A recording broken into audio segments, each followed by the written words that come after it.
it's Zena, your best friend who loves horror, back in the horror library. I hope that you're all enjoying the spooky season. I wanted to talk to you all about the best motivational speakers in horror because around this time I always feel so motivated. So I wanted to help motivate you too, just in case if you need that boost. That's what that was. That was supposed to be like you getting your boost. First movie I want to talk about is the science fiction horror Deep Blue Sea from 1999. Searching for a cure to Alzheimer's disease, a group of scientists on an isolated research facility becomes the prey as a trio of intelligent sharks fight back. This scene is so crazy. Samuel L. Jackson's character, Russell Franklin, was right in the middle of giving this really inspiring speech when he suddenly gets majorly chomped on by a shark. Like, it was just so sudden.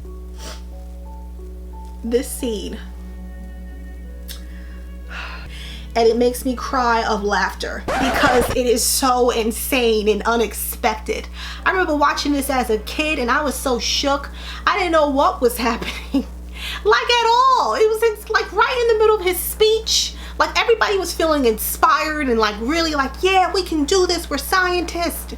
Okay, he was being all heroic. But yeah, his speech was really powerful. Like seriously, I was moved. The characters were moved by it. You can see it in their eyes. And then when that happened, it was just unexpected again. And it was also hilarious. And I laughed. I laughed as a kid and I'm still laughing now as an adult.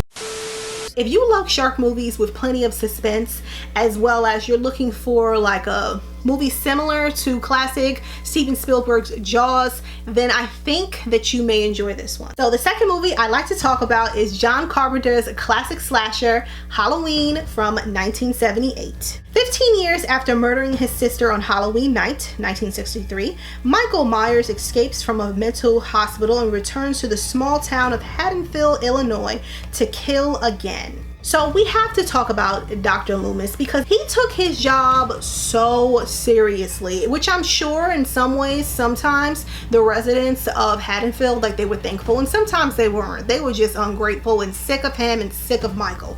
I don't blame them. Anyway, Dr. Loomis, he always had like these amazing speeches when it came to like in general in life, but especially when it came to Michael. And he was very passionate about telling people how evil Michael was because no one would listen to him at first, you know, like it was just so iconic and epic and just it's everything, gives you all the feels. So in the first movie, Halloween, Dr. Loomis is explaining to a police officer again like just how evil Michael is, especially when that music comes on, like that, you know, the music, it just adds like to it. It's perfection. I met this 6-year-old child with this blank, pale, emotionless face and the blackest eyes. Moving on to the third movie, we're going to be talking about Silent Night, Deadly Night from 1984. Little Billy witnesses his parents being killed by Santa after being warned by his senile grandpa that Santa punishes those who are naughty. Now Billy is 18 and out of the orphanage, and he has just become Santa himself. Yeah, this is a Christmas theme horror, and I'm talking about it in October during spooky season because it is still a glorious slasher. And plus, there is a very great motivational speech in this movie. Billy's grandpa tells him that Christmas Eve is the scariest night of the year. And you know what? He's not wrong. I actually took that advice ever since I saw this movie. I think I watched it in the 90s, like when I was a kid. And yeah, ever since then, I just held on to it because I don't know, I don't want to be killed by a psycho. I just want to stay home and just relax, okay? Drink some cocoa, watch some movies, just live my best life at home with the doors locked and my alarm ready to go. Nothing wrong with that. It may not seem like it's a motivational speech again, but it motivated me to stay safe away from psychopaths. So that to me is plenty of motivation, and I hope that it motivates you too. You know what's insane about this situation? Billy's parents, they left him alone with his grandpa after they brought him to see his grandpa in this facility.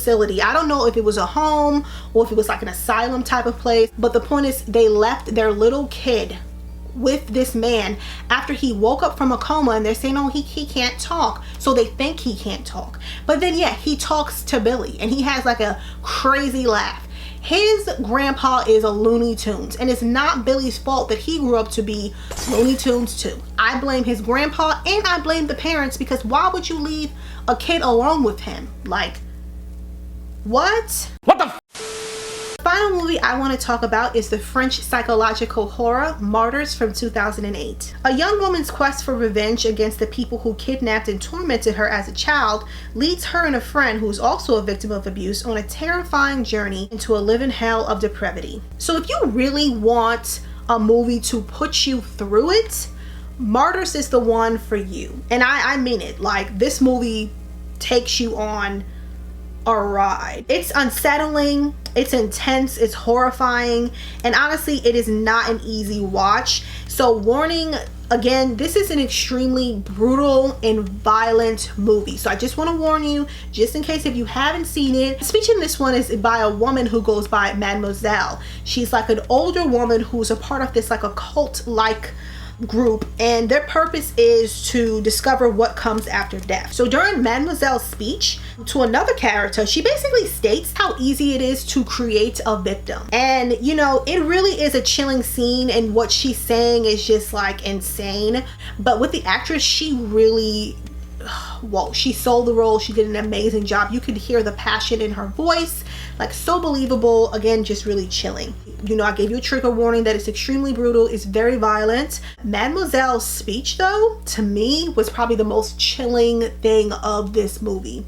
That stuck with me for a very long time. So that's my list of the best motivational speeches in horror. Hope that you guys enjoyed it, and as always, I'm interested in knowing what are some of your favorites.